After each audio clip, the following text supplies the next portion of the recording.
दोस्तों, साल के कुछ ऐसे दिन होते हैं जो बहुत बड़े दिन होते हैं। अगर इन दिनों में आप पूजा पाठ करते हैं घर में सुख समृद्धि के लिए, पुत्र धन प्राप्ति के लिए, तो आपकी मनोकामना अवश्य पूरी होगी।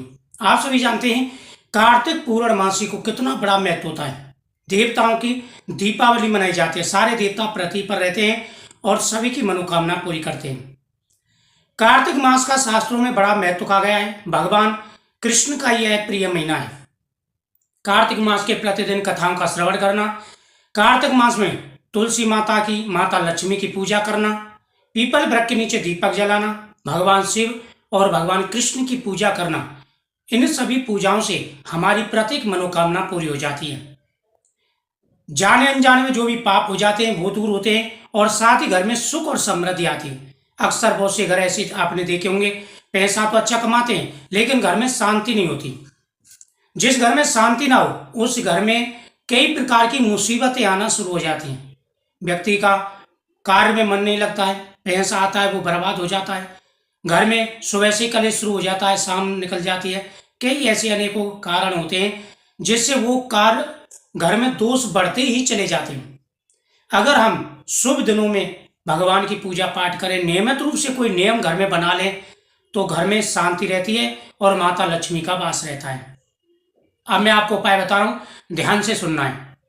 आपको क्या करना है, सुबह उठते ही स्नान करते समय जल में गंगा जल डाल करके स्नान करना है। आप सभी जानते हैं कार्तिक मास में स्नान का कितना महत्व है और उसमें भी गंगा स्नान का महत्व उतना है जिसका कोई वर्णन ही नहीं कर सकता। उस व्यक्ति के साथ की साथ कार्य बनने शुरू हो जाते हैं, सारे दोष दूर हो जाते हैं जो गंगा जल डाल के जल में स्नान करता है। ओम नमो भगवते वासुदेवाय नमः, ओम गंगाय नमः आदि मंत्रों का जाप करते हुए, यानी माता गंगा का ध्यान करते हुए आपको स्नान करना है। स्नान करने के बाद में सबसे पहला कार्य है सूर्यदेव को अर्घ्य देना।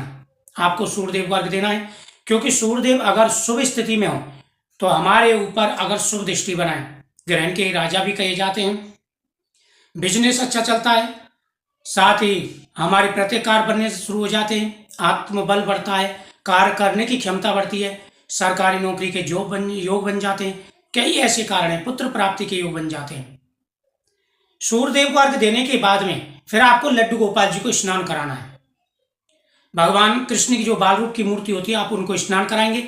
स्नान कराने के बाद में जो स्नान का जल है वो घर में छिड़कना है और साथ ही थोड़ा सा जल आपको पीना भी है। अकाल मृत्यु वरम सर्वव्याधि विनाशनम, तो ये सारी व्याधाओं को दूर करने वाला है। विष्णु पातुक्तम पत्वा पुनर्जन्म न विद्यते, कृष्णाय वासुदेव हरे परमात्मे प्रवर्तक क्लेशनाशाय गोविंदाय नमः।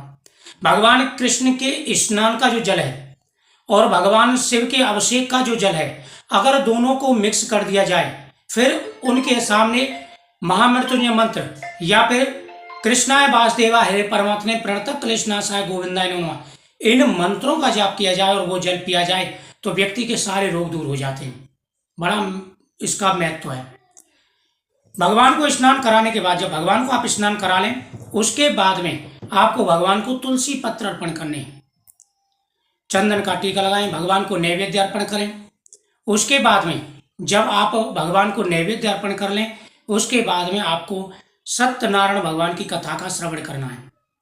सत्यनारायण की कथा का श्रवण करने से व्यक्ति के सारे कष्ट दूर हो जाते हैं, सारी परेशानियां दूर हो जाती हैं और व्यक्ति धन्य धान से संपन्न हो जाता है। तो आपको यह उपाय जरूर करना है। उसके बाद में भगवान के सामने फल अर्पण करने, तुलसी पत्र अर्पण करें, फल अर्पण करें और माता लक्ष्मी के सामने पीली कौड़ी, 5 या 7 पीली कौड़ी और कमल गट्टा आपको अर्पण करने हैं। ये चीजें अर्पण करें और श्री महालक्ष्मी नमः मंत्र का आपको जाप करना है धन प्राप्ति के लिए। तुलसी माता के सामने आपको दीपक जलाना है, चौमुखी दीपक तुलसी माता के सामने जलाना है और 365 बत्ती का दीपक, 365 बत्ती बाजार से बनी हुई मिल जाती है या आप खुद भी बना सकते हैं। तिल के तेल में नारियल ले लें, सूखा गोला जो होता है उसमें घी भरें और घी में वो बत्ती डाल दें। घी या तिल के तेल इन दोनों की जलाई जाती हैं।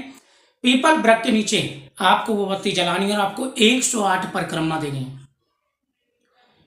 अगर आपके कोई व्याधा है, रोग है, नजर है, घर के ऊपर कोई परेशानी, अगर घर के ऊपर परेशानी है तो एक नारियल लेना है, उस पर आपको मोली लपेटनी है, 7 काजल की और 7 रोली की बिंदी उस पर लगानी है और उसके बाद में वो नारियल घर से 7 बार, घर की जो मेन दरवाजा है उससे एंटी व्हीकल लॉक 7 बार आपको जो है उसारना है और वो पीपल वृक्ष के नीचे रख देना है। अगर आपके ऊपर कोई परेशानी है, आपको लगता है भाई मेरे ऊपर कोई परेशानी, मेरे प्रत्येक कार्य में रुकावट आती है, तो धागा अपने ऊपर 7 बार उसार नाप करके और पीपल वृक्ष से बांध देना है।